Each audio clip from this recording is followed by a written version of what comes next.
এখন ওর বাসায় রেগুলার যাতায়াত, লাস্ট পর্যন্ত সাথীর বাসায় যায় এখন সজীব ভাই। হ্যাঁ, সাথী কি এখানে একা থাকে? সাথী কিছুদিন ওর ফ্যামিলি নিয়েছিল, তবে এখন একাই থাকে। সাথীর ফ্যামিলি এগুলো জানে না? সাথীর ফ্যামিলি জানে কিনা আমি সঠিক জানি না, তবে কি জানি আমি আসলে এটা বলতে পারবো না। কিন্তু হচ্ছে ওর ফ্যামিলি থাকতো, কিছুদিন ছিল, কিন্তু ইদানিং মনে হয় না থাকে, কারণ সজীব ওর বাসায় যাওয়া আসা করে। ওর ফ্যামিলি সম্ভবত বাড়িতে থাকে, ওর ভাইকে বিদেশে পাঠাই দিছে সজীব। সজীব ভাই সাথীর ভাইকে বিদেশে পাঠিয়েছে নিজ অর্থায়নে? হ্যাঁ, নিজ অর্থায়নে। কত লক্ষ টাকা খরচ করে?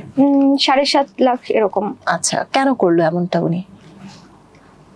মানে শায়লা সাথীর কাছে কি সজীব ভাইয়ের এমন কোনো গোপন ভিডিও আছে যেটার ভয়ে আর্থিব সজীব বারবার এই ধরনের অপকর্মে লিপ্ত হচ্ছে? অবভিয়াসলি আছে। মানে শায়লা সাথী ব্ল্যাকমেল করছে সজীব ভাইকে? হ্যাঁ, ব্ল্যাকমেলও করে। সজীব যে ইচ্ছা করে করতেছে সেটাও ঠিক, হ্যাঁ ইচ্ছাও আছে। তারা বিয়ে করছে না কেন তাহলে? তারা আসলে বিয়ে করবে না, আমার যেটা মনে হয় তারা বিয়ে করবে না, তাদের রিলেশনটা আসলে এরকমই রাখতে চাচ্ছে। আচ্ছা, হ্যাঁ, কারণ সজীবকে তো আমি চিনি, ও খুব চালাক।